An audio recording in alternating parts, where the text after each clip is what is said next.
Friends, I'm sure you have been invited for some wonderful banquets in your lifetime. People of the world generally like such invitations, and I've seen people prioritize, take time, and honor such invitations. Do you know that our God is also inviting the world? He's always been inviting men and women, rich and poor, with a great invitation to come to the kingdom of God. And that invitation in the Bible, Old Testament and New Testament, is picturized or symbolized as a great banquet that God is preparing for us. Well, this morning, I want to bring to you a message entitled, The Great Banquet. Open your Bibles with me to Gospel according to Luke chapter 14. We are going to study this passage.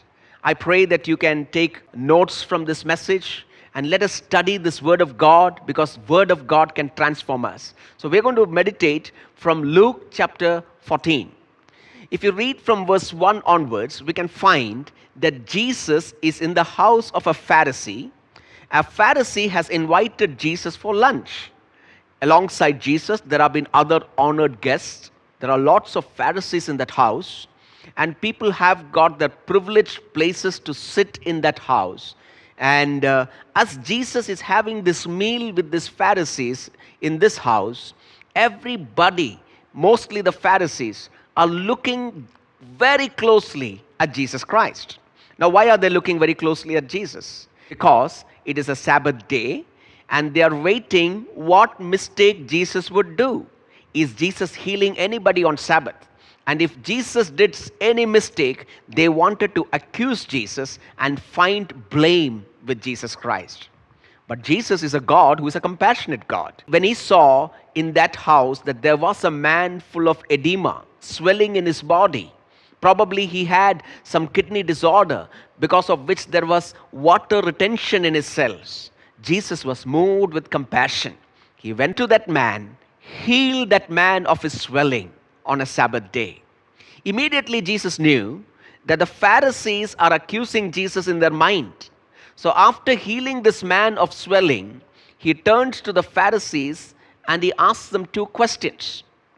These questions reveal to us the heart of the Pharisees, what they are thinking right now.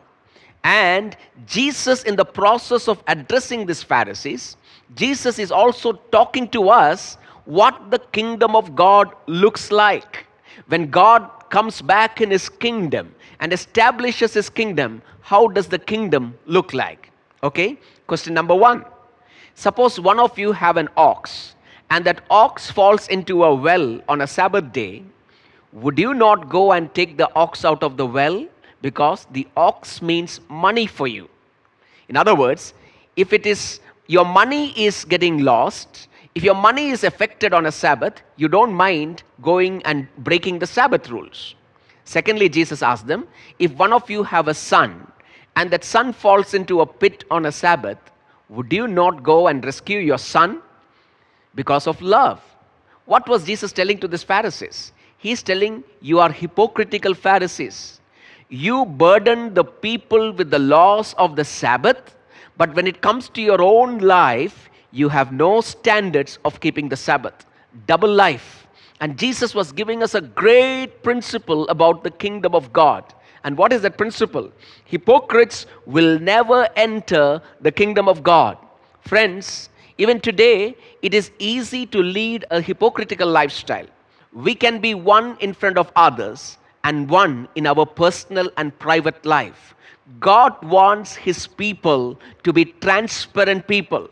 Hypocrites do not find place in the kingdom of God or in the presence of God. Moving forward, remember, Jesus is at a lunch and a beautiful party is going around. The table is full of food and there are people at the places of honor. And now Jesus goes on to talk to them a principle about humility. He's teaching them about humility. What did Jesus say? Jesus said, suppose somebody invites you to a wedding banquet. You are not to take the places of honor, because if there is even a better distinguished guest that comes, the host of the house or the host of the marriage will come and tell you, sir, can you please get up and give this seat to this distinguished guest? But Jesus said in Luke chapter 14, verse 11, he said that when somebody invites you for a feast, you are to take up the lowest place, so that when the host of the house comes, he will ask you to come up to the elevated place. And that is true honor. And see what Jesus said, the principle in Luke chapter 14, verse 11. For everyone who exalts himself will be humbled, and he who humbles himself will be exalted. Jesus is driving to these Pharisees, first of all, that hypocrites will not enter. Secondly, proud people will not enter the kingdom of God. If you and I have to enter God's kingdom, we have to be humble people. Many people feel that because of my birth in this house, because of my birth in this religion, I am destined for eternity. I am destined for heaven. No, it is for the spiritually meek and the humble who says that, Lord, by my virtue I cannot go to heaven. I need to be humble to go to the kingdom of God. What a beautiful principle Jesus is teaching us about the kingdom of God. The proud will not enter the kingdom of God. Then Jesus talks to them again about how one has to host a lunch or dinner. You see, the scene is a lunch scene, and Jesus is taking the lunch scene and is talking about feasts and the weddings and banquets and bringing out principle about the kingdom of God. What a wonderful teacher my Jesus was. Very practical.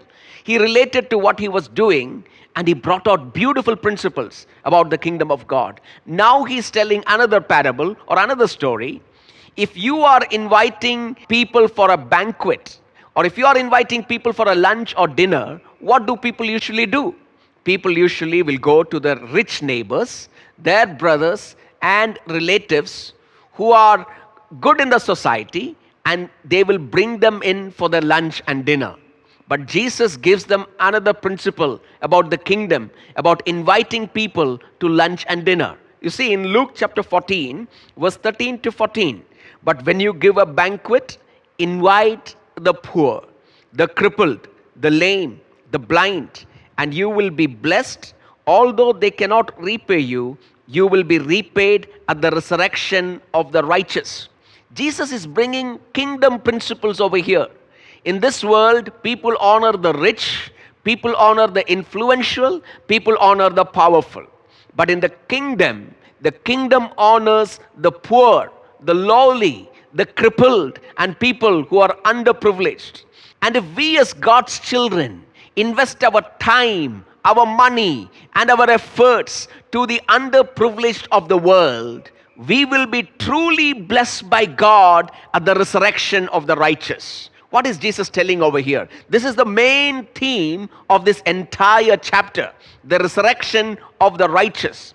Jesus is telling there is going to come a kingdom. He is going to come back with his holy angels, and he's going to establish his kingdom forever and ever. Every knee shall bow, every tongue shall confess that day that Jesus Christ is Lord. And when Jesus establishes his permanent kingdom in this world, people who have the heart of generosity, God's people who are considerate to the poor and the underprivileged, they will be honored by God, says the Lord Jesus Christ.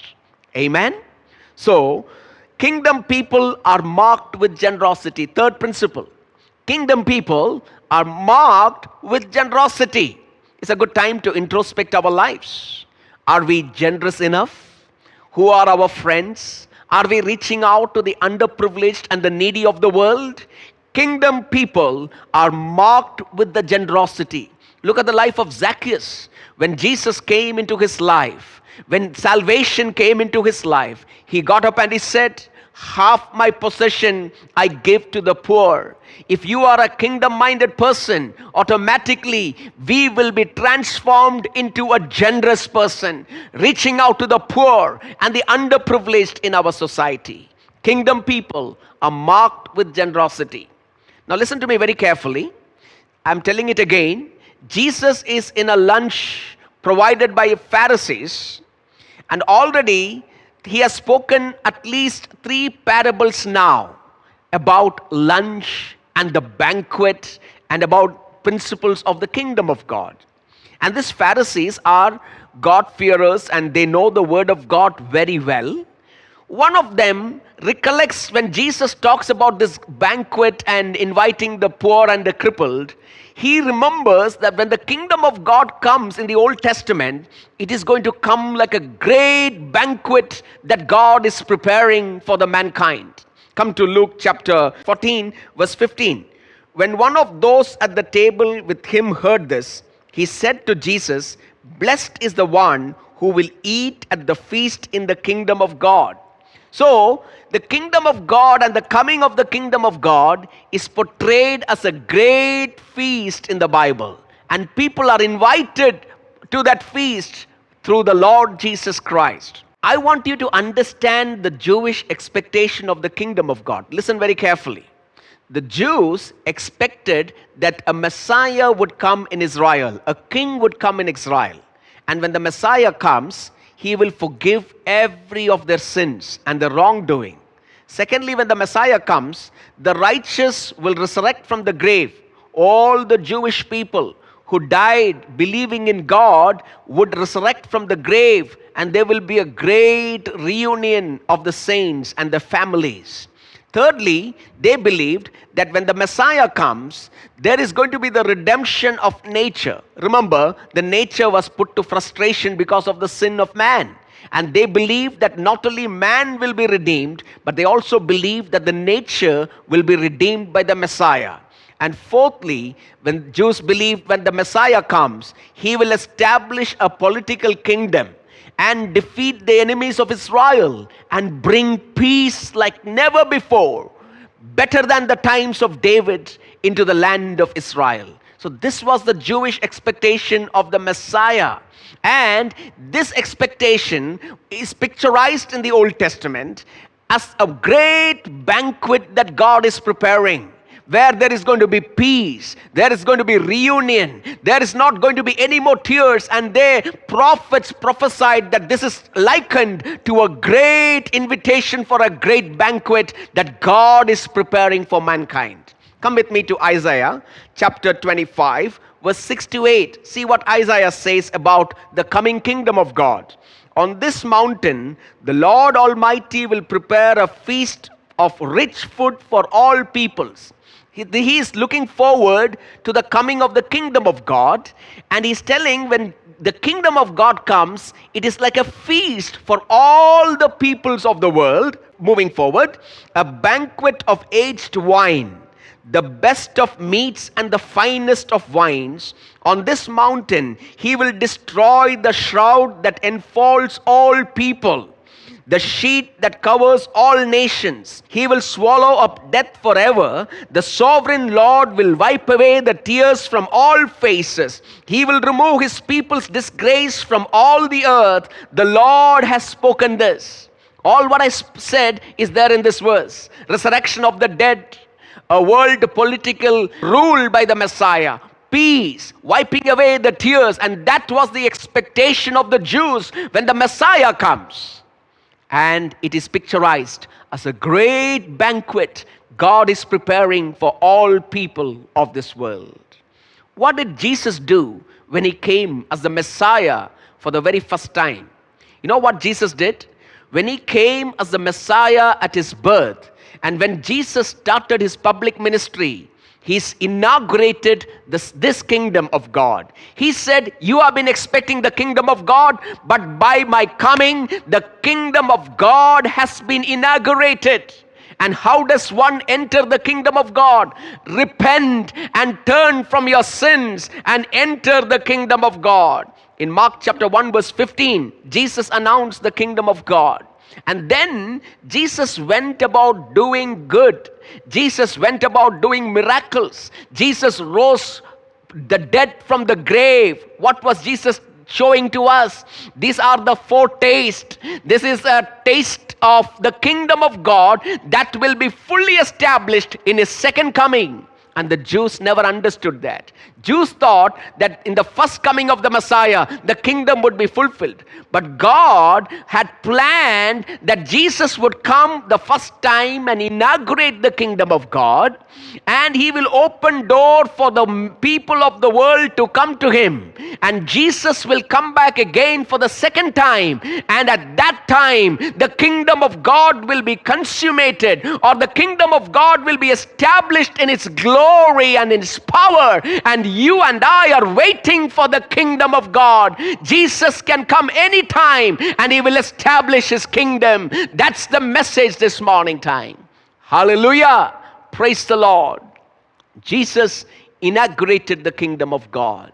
And Jesus is coming back again in his glory with his angels to redeem this world. And he's calling people to that kingdom by repenting from their sins to be added to the kingdom of God. And what an expectation that we have for the coming of the Lord Jesus Christ. And Jesus again portrays his second coming as a great banquet that he's preparing. I'm getting a little deeper into my message. Coming back to Luke 14, when this Pharisee remembered when Jesus spoke about great banquets in that lunchtime, about the great coming of the kingdom of God, Jesus used that opportunity and spoke about the great banquet, the great invitation that God is giving to the world to come into the kingdom of God.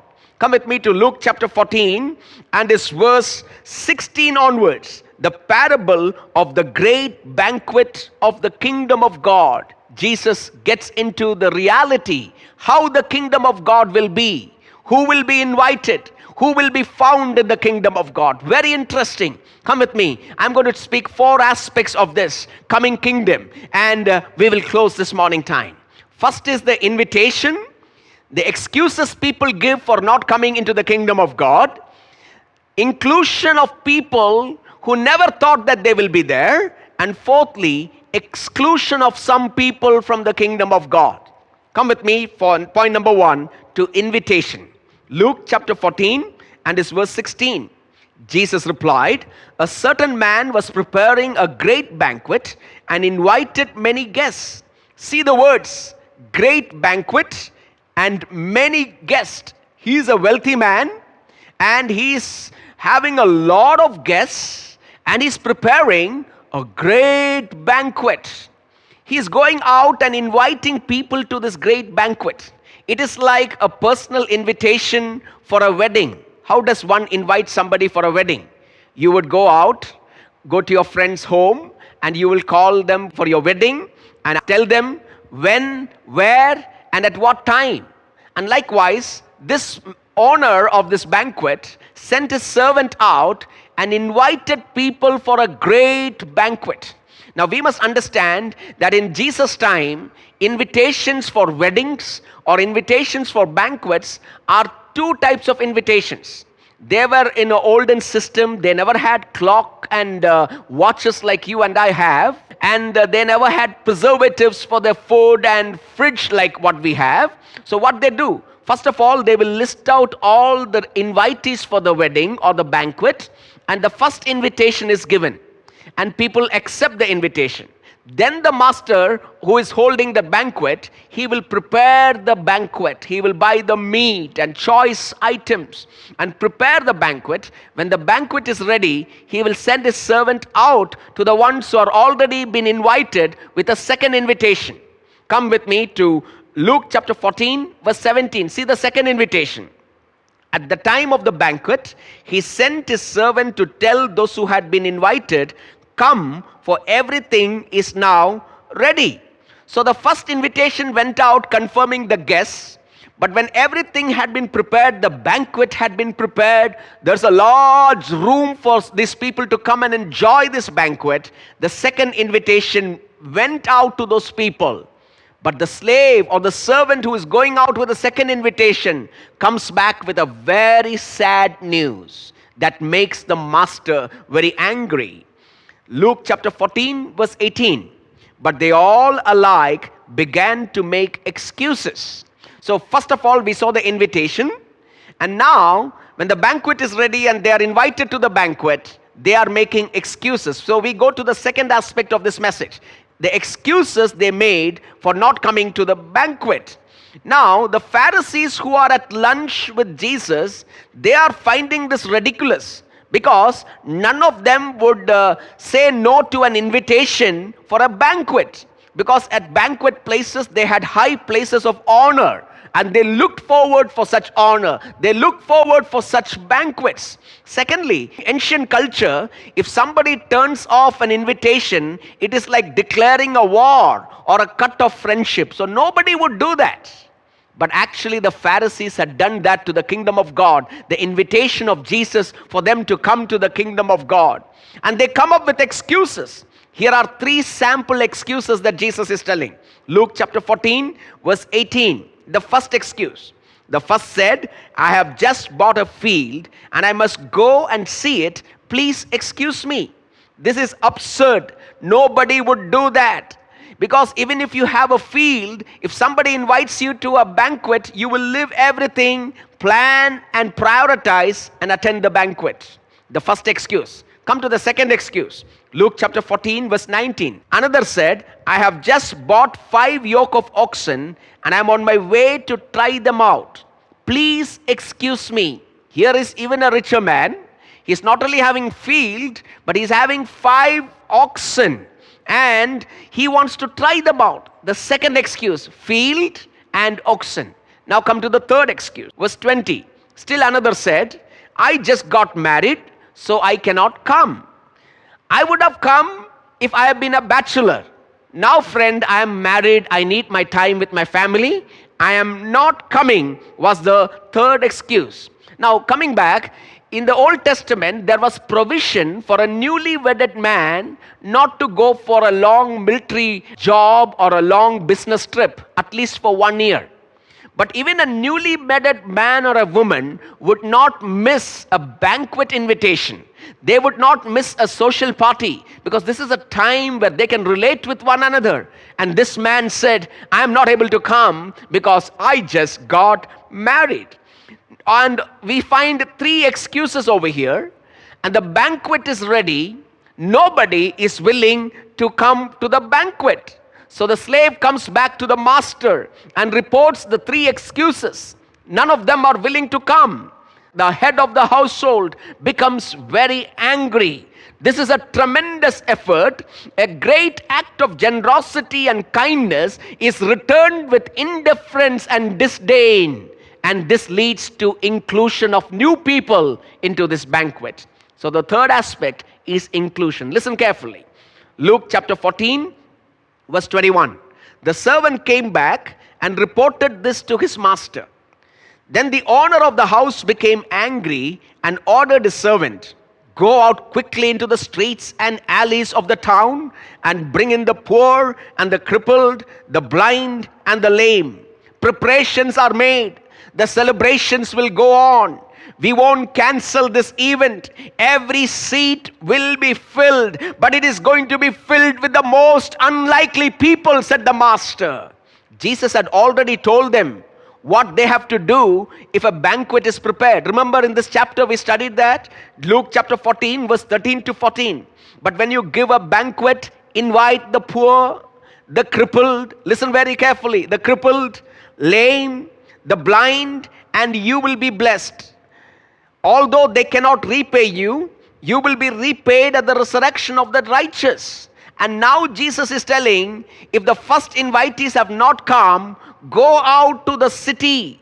You will find the lame, you will find the crippled, and you will find people all across the city. Bring them inside and let us have a banquet with them.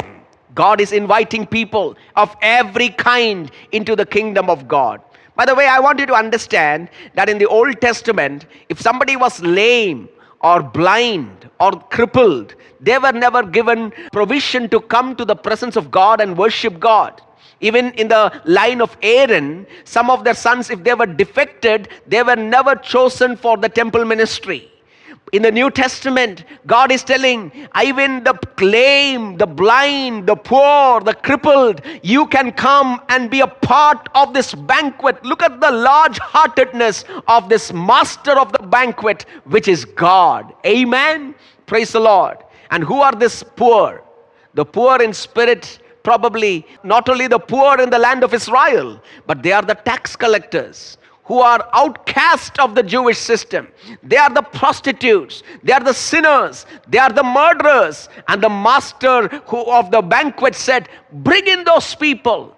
My banquet is open for sinners. They can come and repent. And if they are willing, the invitation is open. And you can come and dine in the kingdom of God.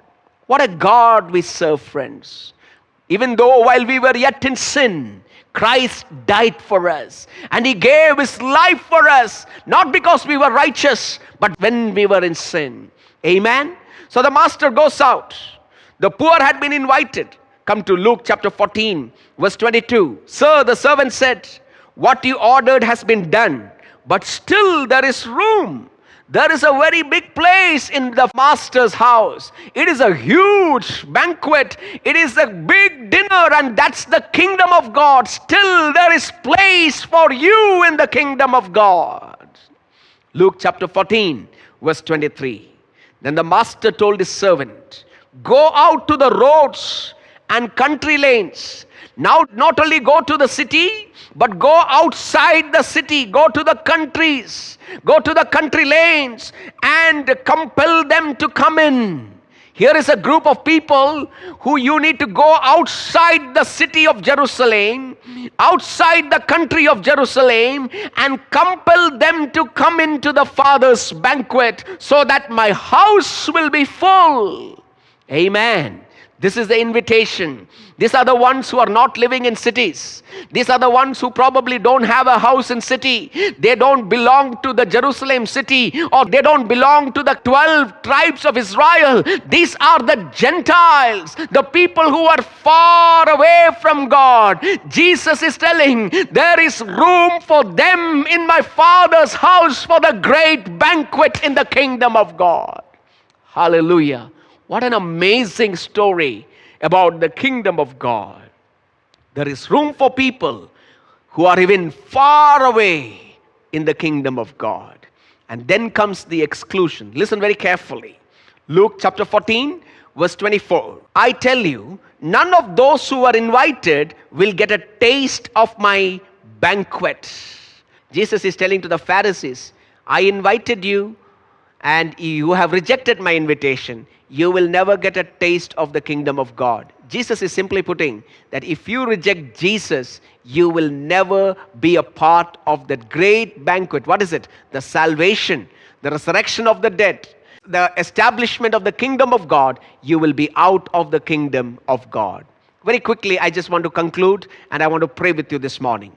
The host is God. God is preparing a banquet, that is the eternal salvation, the coming of the kingdom of God through His Son, Jesus Christ. The first invitees are the Jews. They were invited through the prophets. But Luke says they stoned their prophets, killed their prophets. And finally, Jesus got sent and they killed Jesus on the cross of Calvary. The second invitees are the outcasts of the Jewish system. They are the tax collectors, the thieves, the murderers, the prostitutes who were receptive to the gospel. And the Bible says Jesus came to seek and to save that which was lost. They were receptive. There were few Jewish believers who received Jesus, and they were included into the banquet invitation. And the third invitees are the Gentiles. You and I, we were far away from the Jewish religious system, never knowing a way to God.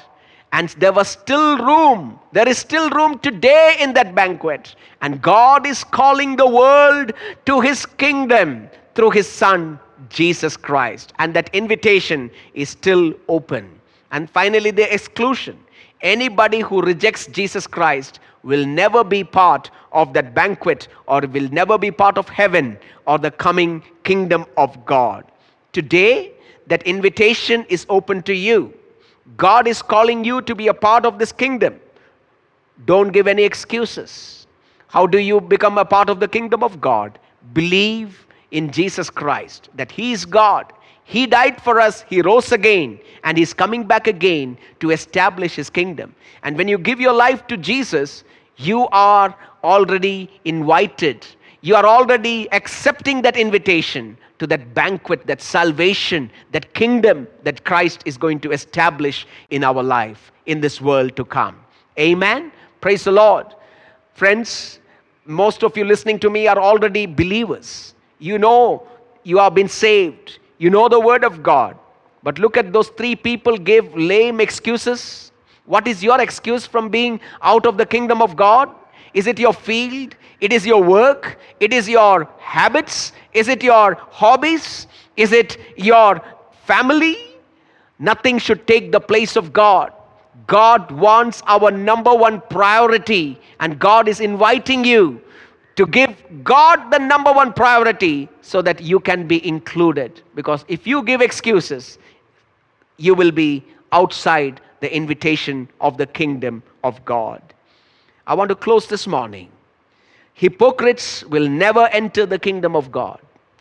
Secondly, proud will never enter the kingdom of God. Generosity is one of the kingdom virtues. Write down. Generosity is one of the kingdom virtues. Everyone is invited into the kingdom of God. Rejection means the invitation goes to other people. And finally, the kingdom of God will come regardless of your response. Celebration goes on regardless of the invitee's response. The celebration will happen at the appointed time. Jesus will come, and those who respond to Him by inviting Him into your life will be able to attend the celebration, will be able to participate in the kingdom that Jesus is bringing into this world. Amen. Can we just pray together as you surrender your life and tell God, I give my life to you. If you're listening to this word for the very first time, Jesus is inviting you this morning to repent and be a part of the kingdom of God. Jesus is inviting the believers to prioritize the kingdom of God than anything in this world. And you can be a part of this great celebration, the coming kingdom that Christ is going to establish in His second coming. Amen.